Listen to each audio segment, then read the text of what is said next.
자, 오늘 문제, 복습 문제 풀어봅시다.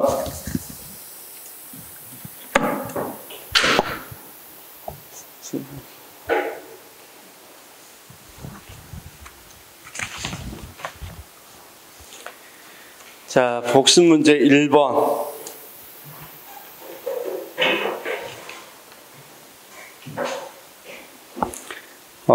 1번은 3번이죠. 그쵸? 1번이 3번인데 왜 틀렸어요? 3번이? 경력은 외부 충원이 아니죠. 내부에서 하는 거죠. 그래서 거기서 틀린 건 외부 충원, 이 부분이 틀렸고, 2번은 우리가 근무성적 평점은 80, 20이라고 그랬죠. 그래서 1번이 틀렸고, 3번은 사기는 충분 조건이 아니라 필요 조건이라고 그랬죠. 4번은 민간의 임금 수준도 고려를 해야 되겠죠. 5번은 우리가 정무직에 주는 고정급적 연봉은 뭐가 없다고 그래? 기본 연봉만 있다고 그랬죠. 그쵸? 그래서 2번이고, 6번은 1번이 실적급이 아니라 직무급이죠. 아니, 직능급, 미안해. 직능급. 그 다음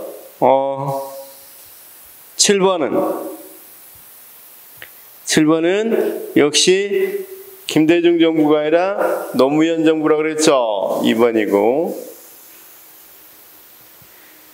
그 다음 총액인건비제도 7번 했고, 8번은 연금제도에서 틀린 것은 군인연금이라는 건 따로 존재한다고 그랬죠. 공무원연금이 아니라. 따라서 기업과 디귿. 2번. 9번은 역시 초등학교 교사는 우리가 공무원 노조가 있고 정교조가 있는데, 초등학교 교사는 정교조 들어갈 수 있는 거죠. 공무원 노조가 아니라. 그래서 4번. 10번은 거꾸로 제일 무거운 것부터 쭉 더해서 가장 유리한 거라고 그랬죠. 그렇죠? 그래서 해임. 좋습니다. 자, 그 다음 지난주에 했던 거 간단히 보도록 하겠습니다. 지난주에 했던 거 여기는 2개나 되네. 지난주에 했던 거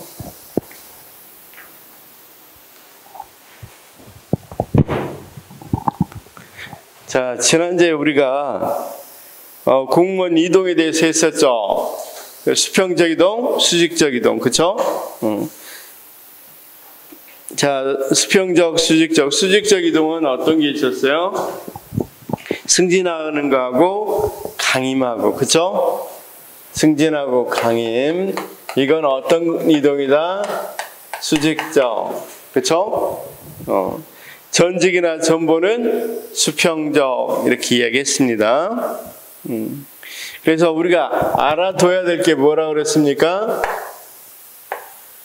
강임은 몇 가지만 정리해 봅시다. 강임은 나중에 증기에서 말하는 강등하고 다르다고 그랬죠. 강임하고 강등 구별할 수 있어야 됩니다. 포인트를 이야기해 보자면, 시험 잘 나오는 거 포인트, 그러면 강임과 강등을 구별할 수 있어야 되고, 그렇죠? 그 다음 전직, 그 다음 전보 이런 거하고, 자, 전입, 전출하고 구분해야 된다고 그랬죠. 전직, 전입은 어떻게 다른다고 그랬었어요? 이건 행정부에서 입법부가 한다고 그랬죠. 아예 임명권자가 달라지는 걸 말한다고 그랬죠. 근데 여기는 직렬을 달리해서 이동한다고 그랬죠. 같은 행정부 내에서, 입법부 내에서 이동하는 게 전직이고, 여기는 아예 임용권자를 달리해서 이동하는 거.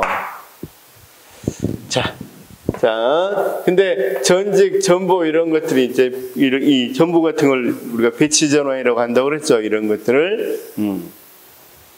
근데 이게 너무 남용되니까 남용되니까 일정한 기간 안에는 전보를 못하게 또는 전직을 못하게 한다고 그랬죠. 그 정도로 알아두시면 될 것 같고. 자, 거기가 포인트고. 자, 그 다음 특히 우리가 승진이 좀 중요하다고 그랬죠. 그래서 승진에 관해서 거기 써놨으니까 한번 잘 봐두시기 바랍니다. 근데 승진을 할 때 기준으로는 경력하고 주로 실적을 본다고 그랬죠. 5급 이하에서는 주로 실적을 80%, 경력을 20%로 한다고 그랬죠. 자, 그다음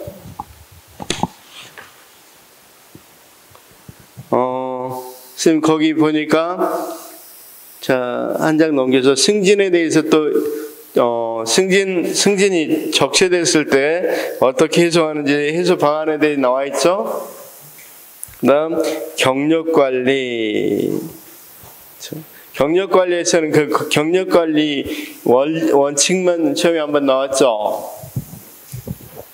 그래서 정리를 좀 해보시면 되겠고.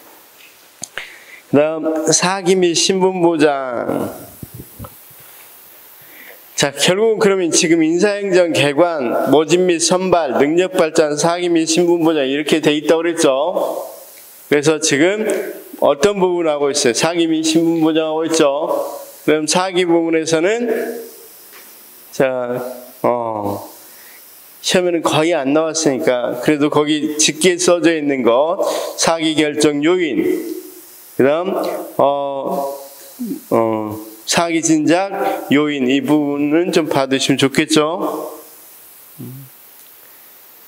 그 다음 보수 관리에서는 우리가 어떤 것들이 시험에 제일 많이 나왔어?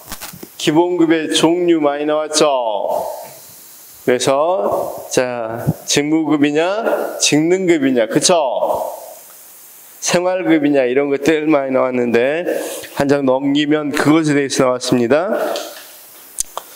자, 기본급의 종류, 그쵸?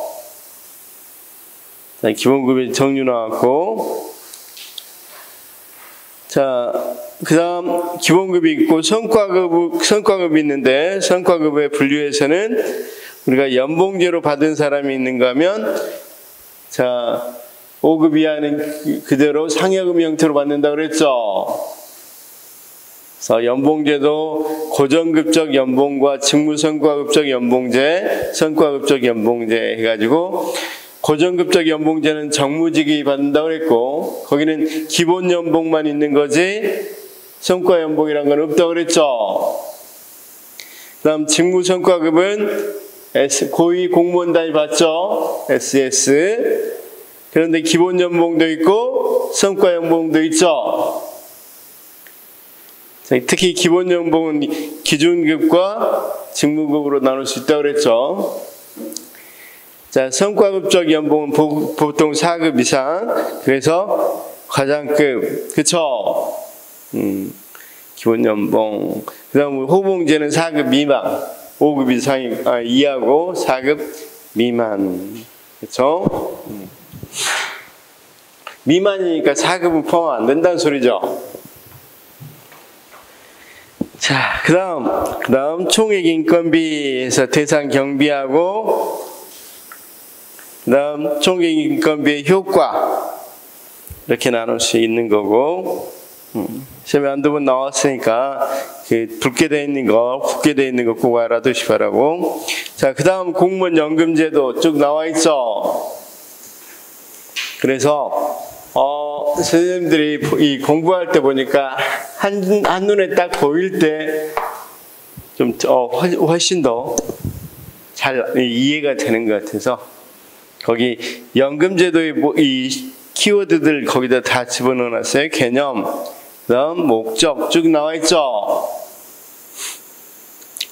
자, 그래서 연금제도 사실 많이 나오는 부분은 아니죠.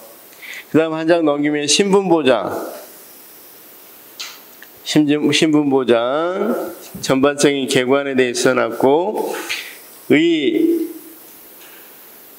퇴직, 그 다음 직위해제하고 직권면제. 쌤, 직위해제하고 직권면제는 둘 다 징계 아니라고 그랬습니다. 그쵸?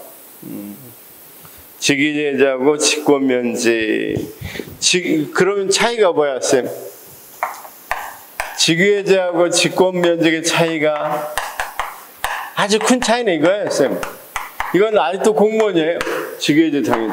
직권면제는 공무원 관계에서 끝나는 거죠. 그쵸? 자, 그 다음 정치적 중립 부분도 봐두시기 바라고, 교원노조에 대해서도 한 번 정도는 쭉 봐주면 좋겠죠. 교원노조. 자, 교원노조. 그래서 교원노조의 법의 내용까지도 봐주시면 좋겠습니다. 자, 오늘 우리 스님들 징계 풀다가 말았죠. 그쵸?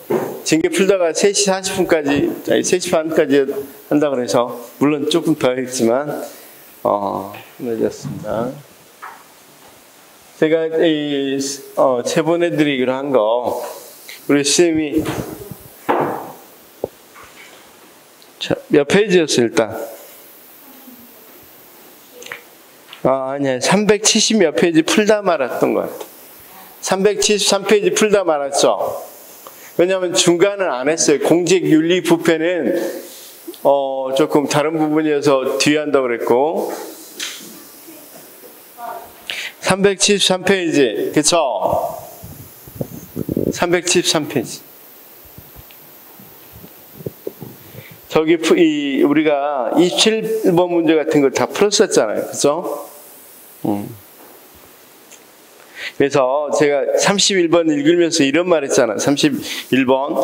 소청심사 제도에서 소청사건의 결정은 제적위원 3분의 2 이상의 출석과 출석위원 과반수 합의에 이르되 따르되 의견이 나눌 경우 출석위원 과반수에 이를 때까지 소청인에게 가장 불리한 의견에 차례로 유리한 의견을 더해서 그중 가장 유리한 의견을 합의된 의견으로 본다. 이것까지 했었죠.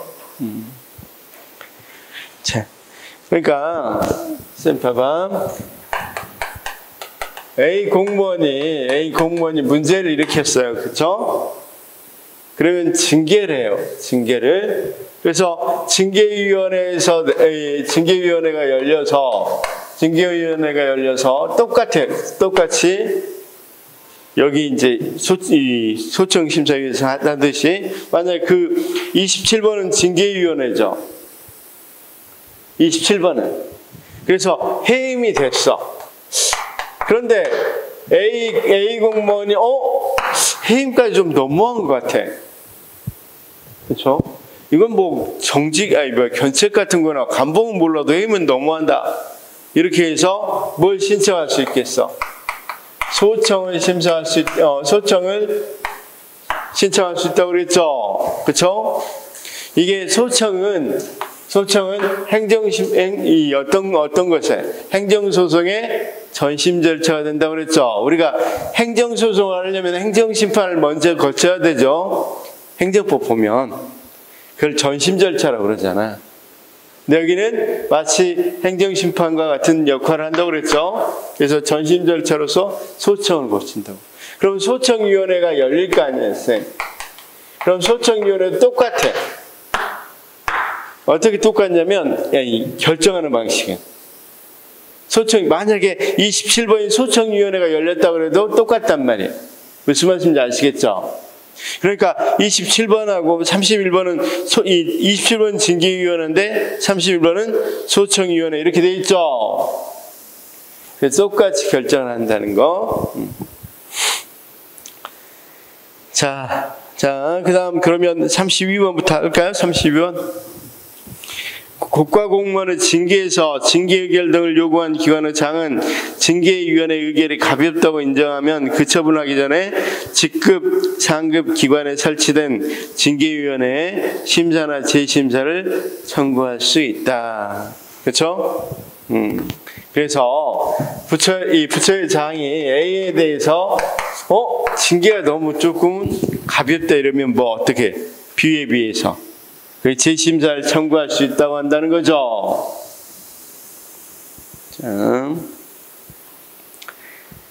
자, 거기 국가공무원 징계에서 징계 의결 요구는 일반적으로 5급 이상 공무원 및 고위공무원단에 속하는 일반직 공무원은 소속 장관이 하고 6급 이하 공무원은 소속 기관의 장 또는 소속 상급기관의 장이 한다. 그쵸?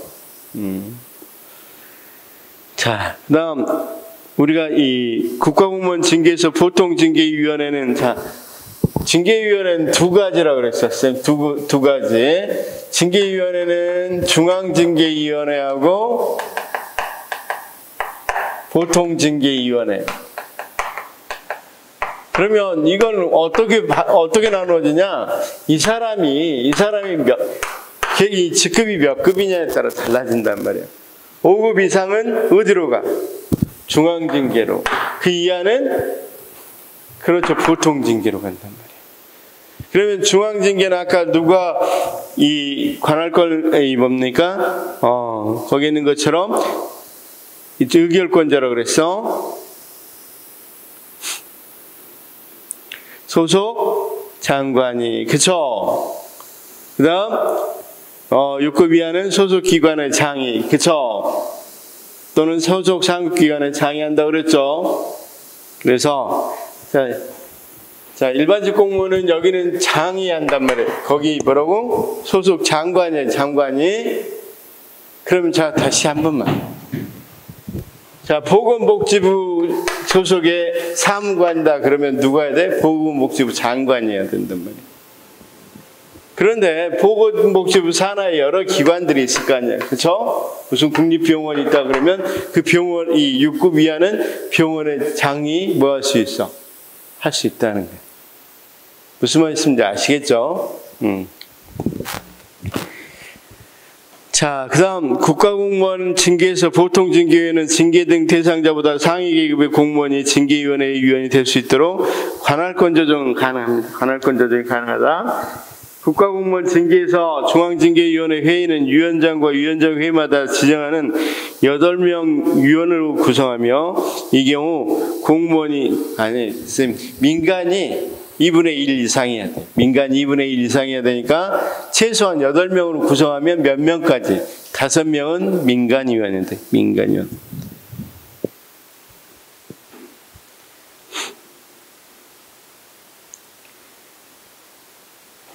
자.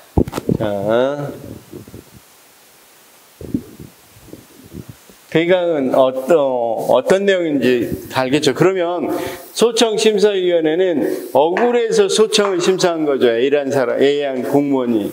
그러니까 소청심사위원회는 징계에서 내린 것보다 더 강한 것은 내릴 수가 없겠죠. 그렇죠? 자, 그 다음 국가공무원법상 징계는 파면, 해임, 정직, 감봉, 견책. 여기서 하나 빠진 게 뭐 있어? 강등. 그렇죠? 자, 쌤 봐봐. 파면, 해임, 강등, 그 다음 정직. 여기까지 중징계죠. 그 다음 뭐가 있다 그랬어? 감봉, 견책. 쌤 직위제재 없어 여기? 그러니까 직위제재는 징계가 아니고 직권면직도 없죠. 그래서 거기도 징계가 아닙니다. 그 다음 저기 보니까 공직관계에서 배제하는 무슨 징계와 이 두 가지는 다른 걸로 하면 배제 징계가 되겠죠. 아예 공무원관계에서 배제하니까. 근데 여기는 어떻게 된다 그랬어요? 교정하는 거죠, 교정. 그러니까 벌을 줘서 교정하도록 하는 거죠. 교정징계, 배제징계.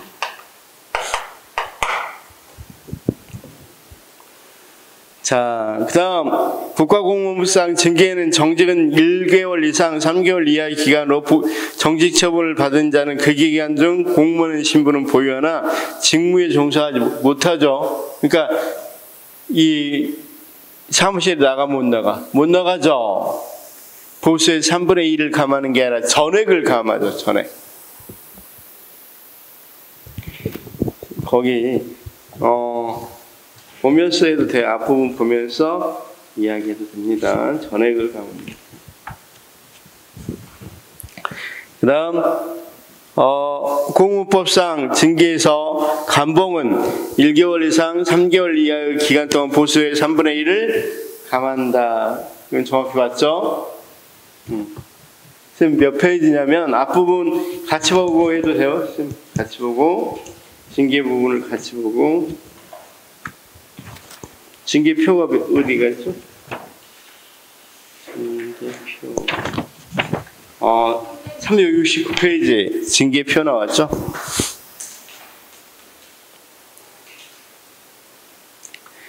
조금 더 한번 더 정리해 볼 건데 일단 거기 징계표를 보면서 369페이지 징계표를 같이 보시면 돼요. 거기 보니까 어떤 것은 그쵸? 감봉은 1개월에서 3개월 이하 기간 동안 보수의 3분의 1 감한다 이렇게 돼 있죠. 그 다음 국가공무원상 징계에서 감사원에서 조사 중인 사건에 대해서는 조사에서 통보를 받은 후부터 징계 의결의 요구나 그 밖의 징계 절차를 감사원에서 어떤 내용이 나올지 모르니까 징계해버리면 안 되겠죠. 이중 징계돼버리면. 그러니까 징계할 수 없다. 자, 그 다음 공무원의 신분보장에 배제해서 직위 전에 해당 공무원에 대해서 직위를 부여하지 않음으로써 공무원의 신분을 직위 전은 박탈하는 거 아니라고 그랬죠. 자, 공무원의 신분보장을 배제해서 직권 면적은 직제 정원의 변경으로 직위 폐지나 조건 정원이 초과 정원이 발생한 경우에 임용권자가 직권 후 직무 수행과 의무를 면해주되 공무원의 신분을 아니죠. 직권 면직은 공무원 신분을 박탈한다고 그랬죠. 자, 그 다음 공무원의 신분보장의 배제는 해임은 공무원의 신분을 박탈하는 중징계 처분 하나이며 퇴직급여에 이제 이건 기본은 어때 해임은 자 쌤 차이가 뭔지 봅시다. 파면하고 해임은 무슨 차이가 있어? 왜 우리가 파면하면 다시 소청을 심사하고 행정소송까지 할까? 물론 파면하면 5년간 공직관계에서 배제돼요. 파면당한 사람은 5년 동안 못 들어온다. 여긴 3년 동안. 이것 때문에 그런 거 아니야. 거의 대부분은. 여기는 퇴직금을 자기가 부은 것만 받아요. 퇴직금은 국가에서 일부 보조해주고 자기가 붓고 그러죠. 그래서 퇴직금의 2분의 1만 받아요. 원칙입니다. 원칙. 물론 5년 이하는 4분의 1만 감하고 받는데 일단 어쨌든 그런 건 뭐 어떤 문제고 예외적인 거고 일단 원칙으로만 기억하고 있으면 퇴직금의 2분의 1만. 여기는 퇴직금의 원칙으로는 전혀 영향을 받아 안 받아? 안 받아. 그렇죠? 원칙만 일단 알아둡시다. 자, 그 다음 자, 41번 42번 42도 했네. 43. 공무원의 신분보장이 배제해서 파면은 공무원의 신분을 박탈하는 중징계 처분을 하나며 원칙적으로 퇴직금의 감액이 없는 게 아니라 2분의 1 감액이죠. 공무원의 신분보장에 배제해서 정직은 공무원의 신분은 보유하지만 직무수행을 일시적으로 정지시키며 보수를 전액 맞죠? 보수 전액. 자, 그 다음 이제 유연근로제 한번 이야기하려고 그래요. 신분보장으로서 유연근로제. 자, 공무원 A는 주 5일 대중교통으로 출퇴근한다. 코로나19 사태로 인해 재택근무를 하고 싶으나 그가 맡은 업무는 정형적이면서 보안을 유지하는 특성이 있어서 집에서 일할 수 없고 반드시 주 5일 출근을 해야만 한다. 그럴 때 어떤 것이 가능한지 그걸 물어보고 있죠. 그래서 거기 시간 선택제, 그다음 전환근무제, 탄력근무제, 원격근무제가 미안해 그게 아니구나. 시간 선택제, 전환근무, 시간 출퇴근제, 그다음 원격 근무제, 재량 근무제, 근무시간 선택제 중에서 대중교통을 이용해서 사람들과 접촉을 최소화하기 위해서 A가 택할 수 있는 가장 적합한 탄력 근무 방식은 시차 출퇴근제 근무시간 선택제이다. 자, 이게 맞은 게 204페이지 한번 볼까요? 204페이지. 미안해요. 204페이지 앞부분에 표가 하나 있어서 앞부분과 뒷부분 다 연결되는 표라 앞부분에 있어도 204페이지 한번 펼쳐보시면 204페이지 뭐가 나와 있어요? 거기 보니까 그렇죠. 우리가 표 보니까 탄력 근무제, 원격 근무제 있었죠. 자, 탄력 근무제는 일단 주 40시간 근무하되 출퇴근 시각, 근무 시간, 근무일을 자율적으로 조정할 수 있죠. 근데 거기 보니까 다 할 수 있는데, 자, 거기 보면 일단 이 사람은 뭐 해야 돼요? 자택근무를 할 수 없다고 그랬죠. 그쵸? 그 다음 그가 맡은 업무는 전형적인 보안을 유지한 특성에서 집에서 일할 수 있고 반드시 그러니까 출근 날은 출근해야 된단 말이에요. 그러면 어떤 것을 하는데 거기 시간 선택제 전환 근무라든가 시간 선택제 전환 근무는 여러분 어떤 걸 주로 이야기합니까? 이건 시간을 마음대로 조정한 게 아니라 뭐에서 거기 같이 조금 이따 이야기하겠지만 우리가 시간 선택제 전환 근무로 하게 되면 언제 근무하겠다 이런 거였어요. 조금 이따 대표적인 일을 하나 설명해 드릴게요. 그 다음 시차 출퇴근제는 시차를 달리해서 출퇴근하는 거죠. 그 다음 원격 근무제는 아까 원격 근무 못 한다고 그랬죠. 집에서 거기 있는 재량 근무제하고 원격 근무제는 우리가 뭘로 하는 거야? 말 그대로 원격으로. 그래서 컴퓨터 켜놓고 하는 거, 자기 보이게 켜놓고 근무하는 거 있죠. 그 다음 재량 근무제는 이제 어떤 거냐면 전문적 지식이나 기술이 필요하니까 수목 열심히 가서 하고 다음 사람이 더 10시간 12시간 하고 나서 뭐 다른 요일은 안 나가기도 하고 그런 것들이 재량 근무제인데 여기서는 주 5일은 꼭 나가야 되니까 이건 아니죠. 그럼 일단 거의 제껴야 되는 건 원격 근무제하고 재량 근무제는 아니죠. 근무시간 선택제는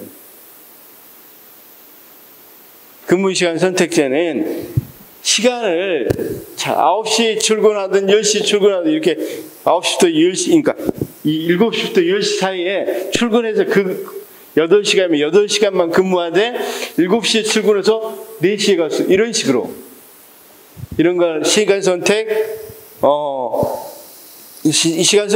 그러는데 이 사람 분명히 매일 출근해야 되고 출퇴근 시간 좀 밀리는 거 피하려면 그러면 되겠죠. 그래서 시간 선택제 전환 근무 같은 건 이런 거예요, 쌤. 이건 시간을 선택하는 게 아니라 혹시 우리 쌤 주변에 스포츠 강사 같은 거 하는 사람 봤어요? 초등학교는 체육 선생님들이 없잖아. 초등학교는 교대를 나와서 교사가 되기 때문에 교대는 거의 많이 여선생님이 많이 여성이 많이 교대에 지나가죠. 그리고 또 이 초등학교 교대는 모든 과목을 다 가르친단 말이야. 국어, 수학 이런 걸 모든 걸 가르치는데 사실은 이 체육 같은 거 가르치기 상당히 어렵단 말이에요. 그래서 이 체육에서는 스포츠 강사라는 걸 학교에서 채용을 해요. 그럴 때 그 스포츠 강사는 채용할 때부터 몇 시부터인가 수요일 날 2시부터 그러니까 2교시, 3교시 이런 식으로 하고 채용을 해요. 시간 선택제. 그래서 하기 때문에 이 사람 같이 매일 출근해야 되는데 시간 선택제 근무제도 말이 안 되죠. 그렇죠? 그런 것들이 나중에 또 한 번 그런 문제가 있으니까 좀 받으시면 되겠습니다. 자, 유연 근무 제도에는 시간 선택제, 전환 근무제, 탄력 근무제, 원격 근무제가 포함된 다 맞죠? 46. 시간선택제, 전환근무제, 시간선택, 전환근무제인데 유연근무제도에서 원격 근무제는 재택근무형과 스마트워크.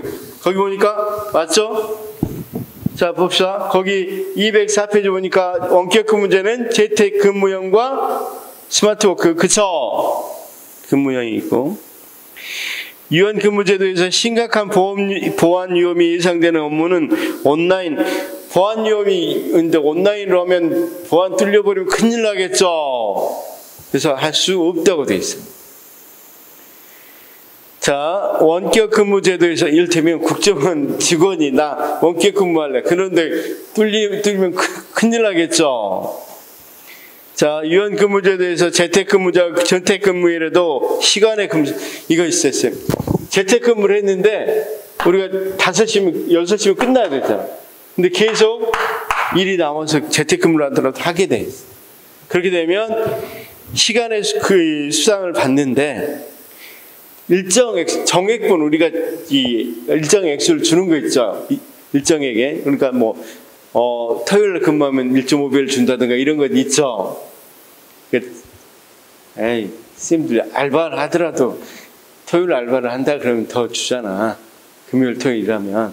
그런 것처럼 늘어나는 일정 부분 1.5배 이런 정액분을 받을 수는 있는데 실적분은 받을 수 없어. 왜냐하면 얼마나 실적이 났는지 재택근무로 그날 알 수 있겠어 없겠어?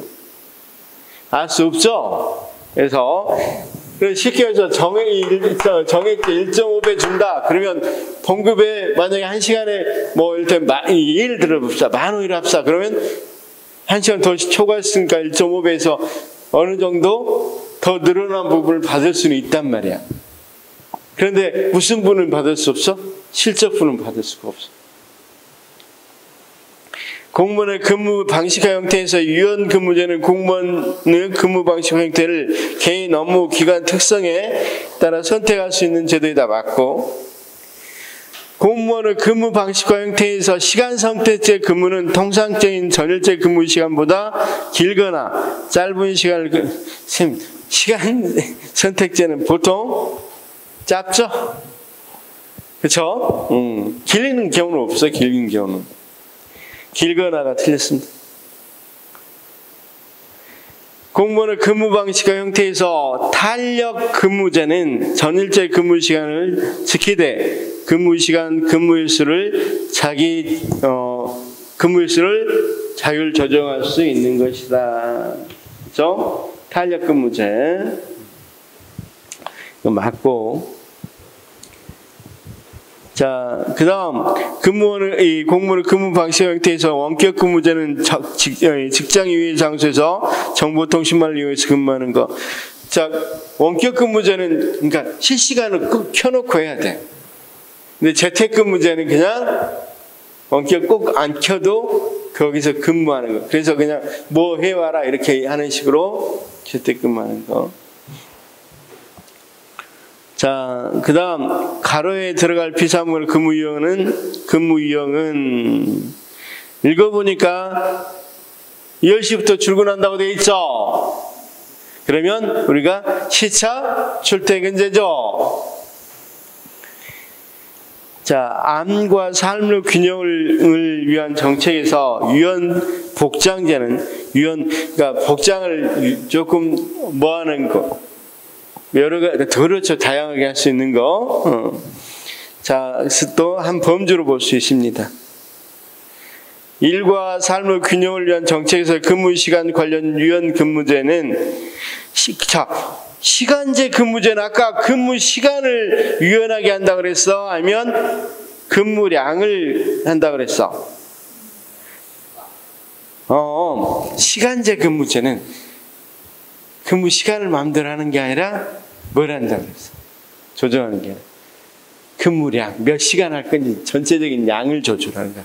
그래서 집약 근무, 거기 있는 것처럼 주로 근무 시간을 관련해서 유연하게 할 수 있는 것이 어떤 것이냐면, 거기 선택제, 탄력적 시간제 공무원 또는 선택적 근로시간제라든가 재량 시간제, 그 다음 집중 시간제 이런 것들이, 자, 재량 시간제는 아까 어떻다 그랬어?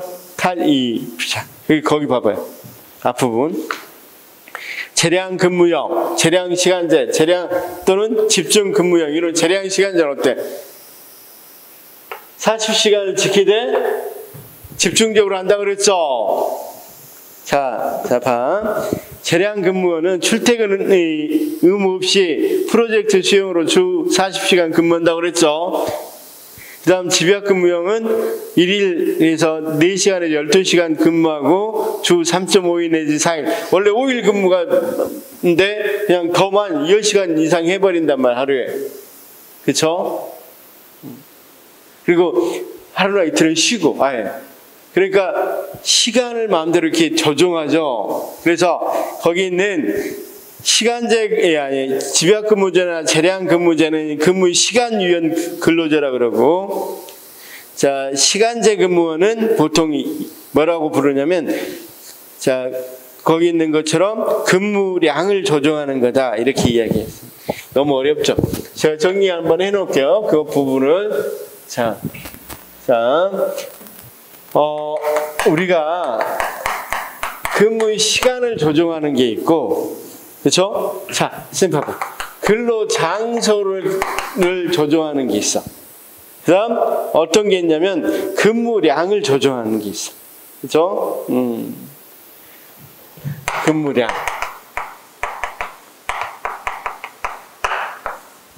근무량을 조정하는 대표제가 시간제 근로예요. 시간제 근로.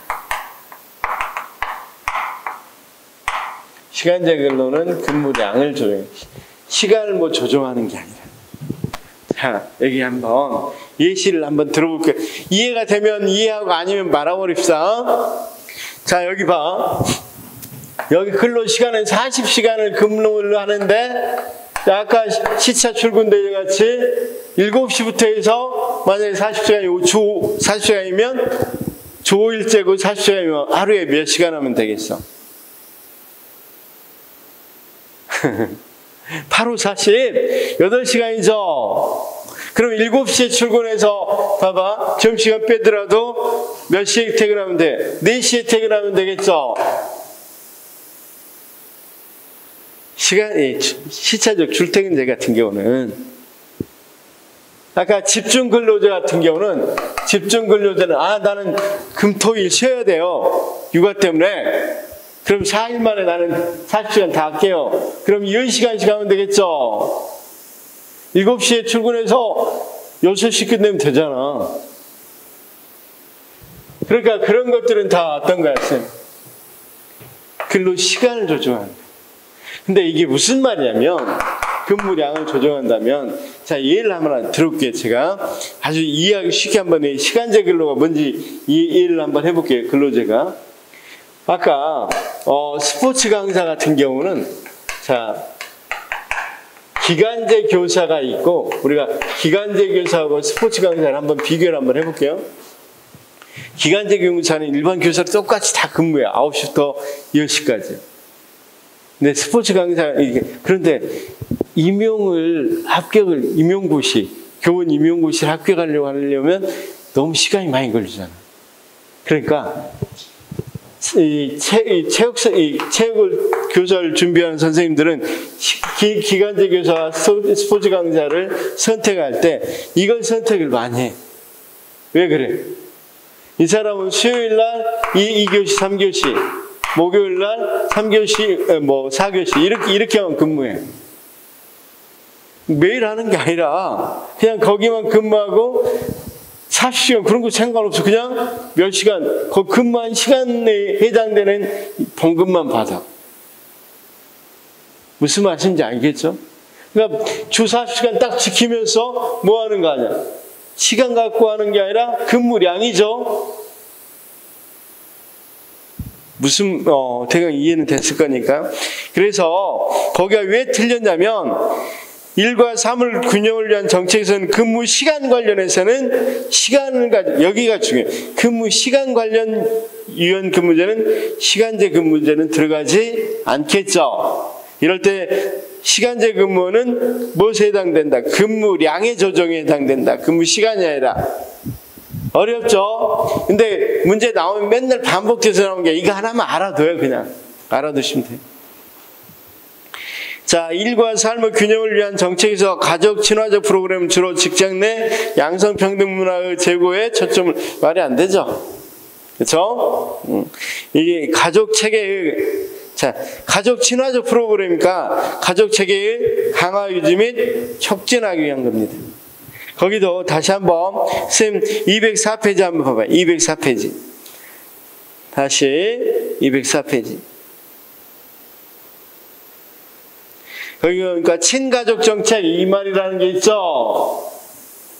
친가족 정책 그랬을 때 그래 주로 어떤 거 그 밑에 보니까 이 친가족 정책은 출산 장려 프로그램 제공, 교육 서비스 지원, 가족 부양 지원과 같은 가족생활 지원 제도 이런 것들이야 쌤. 우리가 양성평등 이런 거 아니야, 그렇죠? 그래서 그럼 이걸 묶어서 뭐라 그럽니까? 가족 체계의 강화 유지 여기에 중점을 둡니다. 뭐가 아니라 양성평등 문화 제고가 아니라 어떤 프로그램은 가족 친화적 프로그램은. 자, 일과 삶의 균형을 위한 정책의 선택적 복지제도는 복지 서비스 혜택을 제공해서 기본 항목과 자율 항목 구분을 전제로 하고 있다. 뭐 이 정도는 이해해 두십시오. 자, 59. 우리나라 인사제도에서 인사혁신처는 비독립형 단독제 형태의 중앙인사기관이다. 맞죠? 우리가 비독립형이라고 그랬습니다. 우리나라 인사제도에서 전문 경력관이란 직무 분야가 특수한 직에 임용되는 일반직 공무원을 말한다. 맞죠? 우리나라 인사제도에서 별정직 공무원의 근무상환 연령은 별정직이라 하더라도 60세입니다. 일반 임기제 공무원으로 채용할 수 없습니다. 우리가 경력직하고 특수경력직이 있어요. 이제 한번 정리 한번 해봅시다. 경력직은 뭐가 있다 그랬어? 일반직하고 특정직, 특수경력직은 별정직하고 정무직하고 별정직 이렇게 돼 있다고 그랬어. 그러면 이제 여기 특수경력직이니까 사실은 이 정년은 없어요. 그러니까 정년까지 보장은 안 해줘요. 그렇지만 이 사람들도 보장 안 해준다고 해서 몇 살까지 계속 근무할 수 있는 게 아니라 어떻든 근무 상환 연령은 60세예요. 60세. 자, 그다음 이 사람들을 일반적으로 해버리면 안 되겠죠? 시험 봐서 들어온 사람이 있는데 그냥 이 사람들은 그런 건 아니잖아요, 조금. 그러니까 쉽게 해서 국회의원 비서관으로 들어가지고 일반직 공무원으로 들어오면 되겠어, 안 되겠어? 안 되죠. 62번. 우리가 고위공무원단체도 운영하고 있죠? 맞고. 자, 그 다음 공무원 원장. 이게 조금 행정윤리랑 겹쳐서 시험이 좀 많이 나온 편이어서. 자, 행정윤리와 관료 부패. 행정윤리와 관료 부패. 여기는 간단히 오늘 나눠드린 거 같이 보면서 한번 해봅시다. 관료 부패.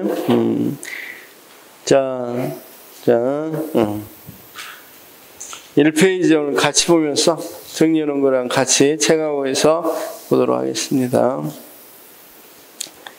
거기 대부분 다 나와 있지만 조금 잘 보이게 하려고 1990년대 이후 행정윤리가 국정운영의 핵심 쟁점이 되고 있는 이유 OECD 윤리 기반에서 나왔는데 공공 부분에서의 개혁, 그 다음 국가 재정의 거기 있는 것처럼 이 압박, 그 다음 민간 부분 관리기법의 유입, 특히 우리가 어떤 거 공공선택이론 되면서 민간 부분에 관리기법이 많이 유입됐죠. 그다음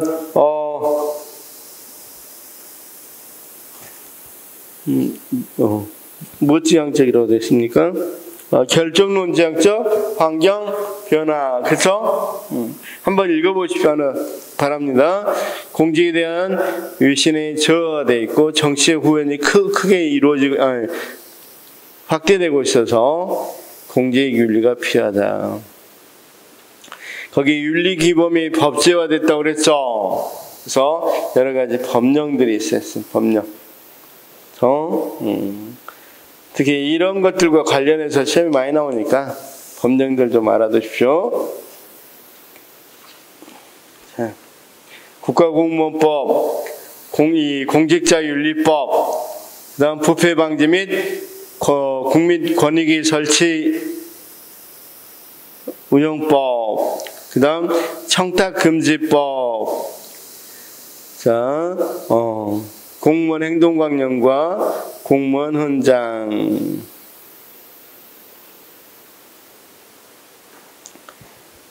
이런 것들이 행정윤리와 관련돼서 나온다. 자, 그런 것들을 조금 보시면 되고, 그래서 그런 것들이 이 341페이지부터 쭉 그런 내용들이 써져 있습니다. 341페이지부터 써져 있으니까 보시기 바랍니다. 이건 문제를 풀면서 하나하나 봐야 훨씬 더 정확하게 들어옵니다. 그렇죠? 자, 그 다음 문제 풀면서 한번 보도록 하겠습니다. 문제 풀면서 그것과 관련해서 한번 같이 보도록 하겠습니다. 344페이지 관료 부패 개관에서 자, 부패 개념하고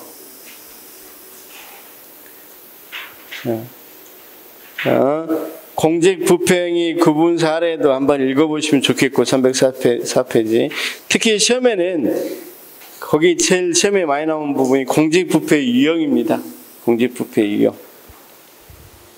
그래서 자, 꼭 알아야 될 게 부패 발생의 수준에서는 개인적이냐 조직적이냐, 부패가 제도화 됐느냐 그렇지 않느냐에 따라서 일탈형이냐 체제적 또는 제도화된 부패냐 이렇게 나올 수 있겠죠. 부패의 원인이 생계형이냐 권력형이냐, 자, 거래 여부가 서로 간에 딜하기 위해서 거래형 부패냐 아니면 혼자 자기 혼자 벌리는 부패냐. 그래서 개인의 이익의 편취라든가 회계부정 같은 건 거래형이 아니죠. 그런데 거래형은 내가 뭐 해줄게 돈 줘 이런 것들이죠. 기업체 가서 내가 봐줄 거니까 돈, 이런 것들은 거래형입니다. 그 다음 한 장 넘겨보면 부패의 영향에 있어서 백색 부패, 회색 부패, 흑색 부패, 이건 백색 부패는 선의의 거짓말, 선의의 거짓말. 그 다음 회색 부패는 일부는 처벌해야 된다, 일부는 처벌 안 하는 게 조금 논란이 있는 부패. 그 다음 346페이지입니다. 흑색 부패는 말 그대로 찐 부패, 그쵸?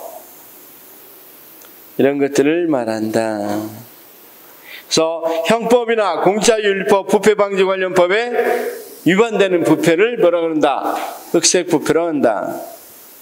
그 다음 그 밑에도 중요해요. 관료 부패 발생 원인도 시험에 굉장히 많이 나와 있어요. 개인적 특성, 개인 때문에 부패가 일어난다, 아니다, 제도가 미비해서 일어난다, 뭐 조직적 수준, 제도 및 관리적 접근이라고 그러고, 사회 문화적 접근은 사회 문화가 워낙 부패 문화가 우리가 어때?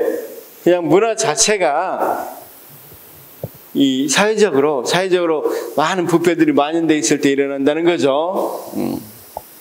그 다음 체계론적 부패는 말 그대로 조직 여러 가지 원인이 이 영향을 준다. 복합적이라고 봅니다. 복합적.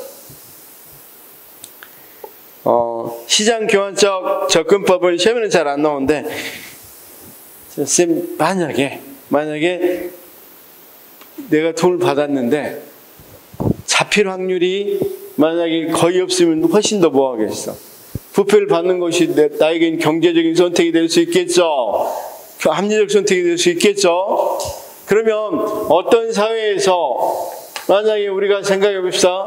이탈리아 같은 데 가서는 소매치기에 돈을 뭐한다. 잡힐 확률이 거의 없다. 그러면 소매치기하는 게 더 경제적으로 합리적이겠죠. 근데 우리나라 같이 잡힐 확률이 많다. 그러면 할 필요가 하면 안 되겠죠. 이런 식으로 이 시장 접근적으로 보는 방법도 있다. 그렇죠? 자, 거기 여러 가지 했는데 거기 이 347페이지 역시 부패 관련법 이렇게 나왔는데 선생님 이것도 마찬가지야. 다 똑같아. 아까 윤리와 관련해서 윤리가 뭐가 됐어요? 문제가 됐어요. 부패라고 그러죠. 그런데 이런 문제는 어떤 것들을 좀 배워야 되냐면 실제로 문제를 풀어가면서 하나하나 포괄적으로 좀 봐야 되겠어요. 자, 그 다음 348페이지 그래서 부패방지법상의 제도들 내부 고발자 보호제도 이거 좀 변경되는 거 조금 더 하겠습니다. 특히 우리나라 내부 고발 보호제도 그 부분 있죠. 348페이지에 부패행위 신고 누구든지 부패행위를 알게 된 때는 이를 위원회에 신고할 수 있다. 뭐 해서 쭉 나와 있는데 이때 위원회는 권익입니다. 권익이. 자, 그 다음 내부 고발제도 있다는 거 꼭 알아두시 바라고. 그 다음 349페이지 보니까 국민감사도 청구할 수 있어 없어요? 19세 이상 몇 명 이상 300명 이상 어디 기관에 감사는 세 가지를 알아야 돼. 국민이 어떤 거 했을 때 공공기관의 사무처리가 법령 위반 또는 부패행위가 있다 그러면 자, 몇 명 이상? 몇 세 이상? 19세. 몇 명? 300명. 어디에? 감사원. 이 세 가지가 중요해요. 세 가지. 자, 그 다음 비면직자가 취업이 제한되었어요. 취업이 비면직자는 일반적인 공직자보다 훨씬 취업이 더 제한이 취업 제한이 강하다. 좀 이따 비교해 드리겠습니다. 자, 그 다음, 공직자윤리법상의 제도에서는 재산 등록 및 재산 공개 제도, 퇴직 공무원 공직자의 취업 제한, 그쵸? 그래서 이것도 조금 다 보겠지만 3년, 5년도 외워둬야 됩니다. 3년, 5년.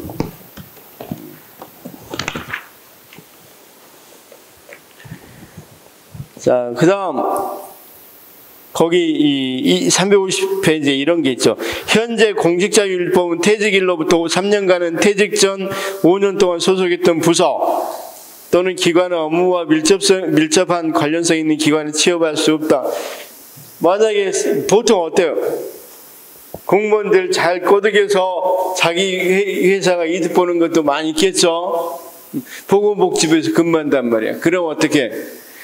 그렇죠.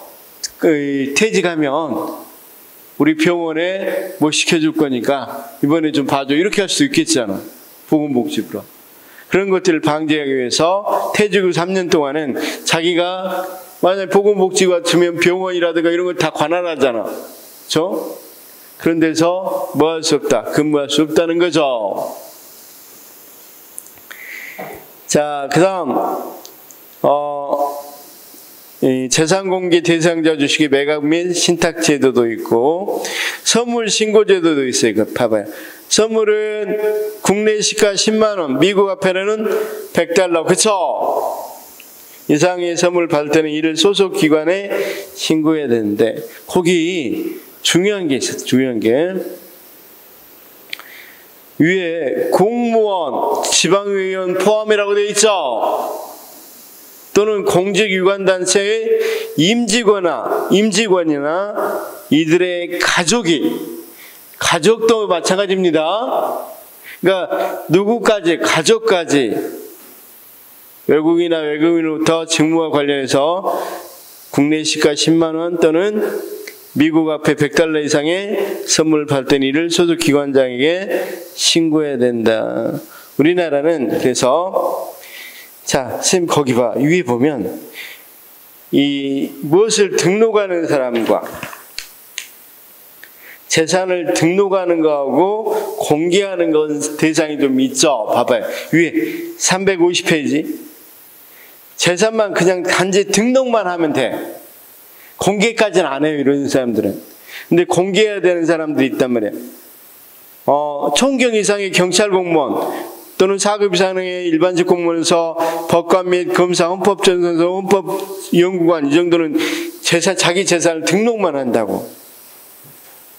그렇죠? 그 다음 이 옆에 감사원 쪽 있는데 그것도 한번 읽어보시고.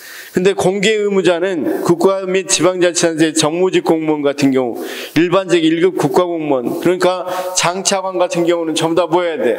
공개해야 돼, 공개. 등록만 하면 안 돼요. 등록과 공개가 달라요. 자, 그 다음 여기 보면 부정청탁 한번 봅시다. 351 부정청탁 및 금품 등 수수 금지에 관한 법률. 자, 밑에 보니까 김영란법이라고 되어 있죠. 직무 관련성, 대가성을 따지지 않고 금품을 수수하는 공직자를 처벌할 수 있게 하는 법률입니다.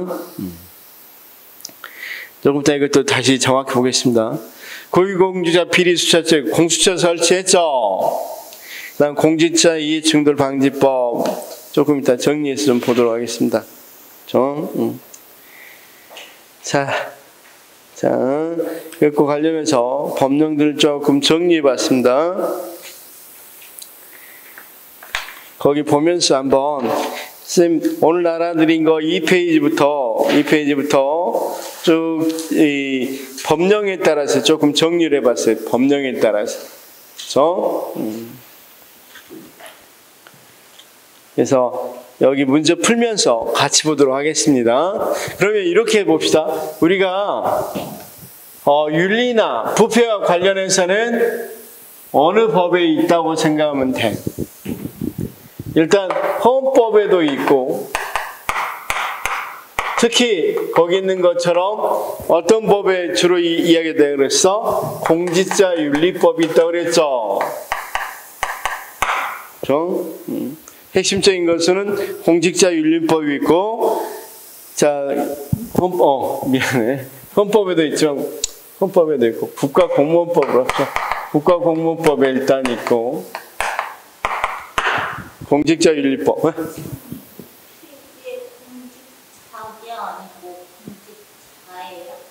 예. 몇 페이지죠? 2페이지. 공직자윤리법인데. 미안해요. 공직자윤리법.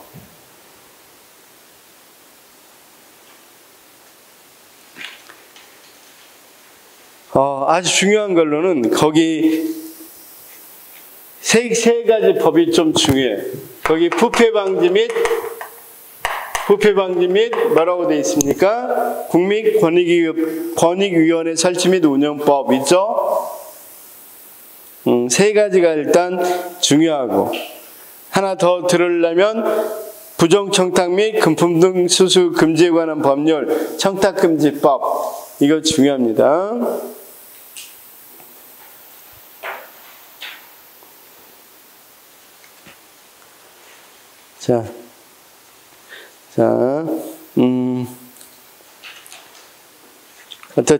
어쨌든 문제를 좀 풀면서 같이 한번 해보겠습니다. 그래서 나중에 정리 먼저 하고 나서 정리 한번 해보겠습니다. 행정윤리는 사익보다 공익과 밀접한 관계가 있다. 이건 당연히 맞겠죠? 자, 행정윤리는 사익보다 공익에 더 밀접한 관련이 있는 거 맞죠? 그 다음 결과주의에 근거한 윤리평가는 사후적인 것이며 문제 해결보다는 행위 또는 그 결과에 대한 처벌에 중점을 둔다. 맞고, 행정윤리에서 제도적 책임성이란 공무원 전문가로서 직업윤리와 책임감에 기초해서 자발적인 재량을 나타내는 책임성은 제도적 책임성이 아니죠. 제도적 책임성이란 건 여기 공직자윤리법 같은 게 규정되어 있는 때 책임을 지는 걸 말해. 그러면 이건 뭘로 바꾸면 되겠어요? 3번은 제도적 책임성이 아니라 자율적 책임성 이렇게 바꾸시면 돼.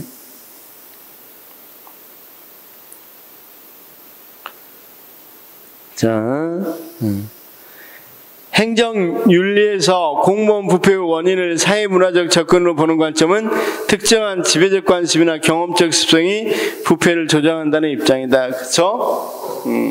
그래서 옛날에 우리나라도 이런 거 많이 있었잖아요. 그렇죠? 사회문화적으로. 자, 5번은 공무원 갑은 소속 장관에게 직무상 관계가 없는 증여를 하였다면 국가공무원법 공직윤리에 위배된다. 자, 국가공무원법에는 여기같이 뭐가 있어? 증여금지가 있어. 증여금지. 그래서 소속 상관에는 직무와 관련되든 관련 없든 증여할 수 있어 없어? 이를테면 그렇죠. 뭐 선물 사거나 뭐 이렇게 할 수 없단 말이에요. 증여할 수, 뭘 주거나. 그렇죠? 옛날에 승진하려고 그런 경우 많이 있잖아. 그렇죠? 공무원은 또 이런 식네. 소속기관장의 허가를 받아서 다른 직무를 겸하였다면 국가공무원법상 공직윤리에 위배되는 행위다.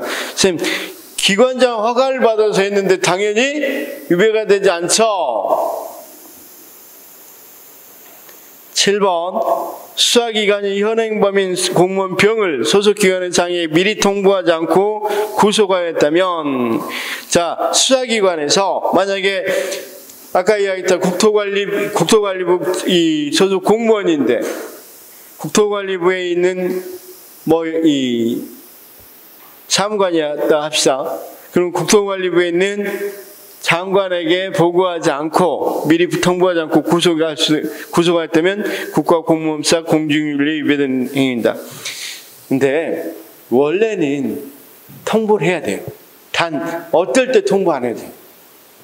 현행범일 때. 자, 범행 현장에 있는 사람 같은 경우, 현행범 같은 경우는 통보할 시간이 없겠죠. 빨리 뭐 해야 되니까, 체포해야 되니까.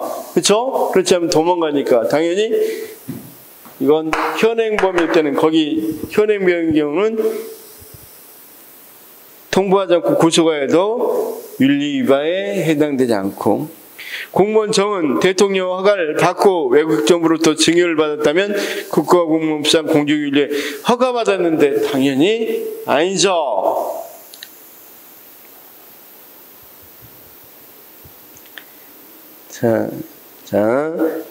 그래서 나중에 좀 여기에 정리되어 있긴 하지만 일단 그렇을 경우는 뭐가 안 된다? 케이스 바이 케이스가 아니라 이런 정도는 기출 지문을 통해서 알아두면 좋겠습니다. 자, 그 다음 거기 있는 9번부터 한번 쉬었다가 9번부터 끝까지 하겠습니다. 좀 쉬겠습니다.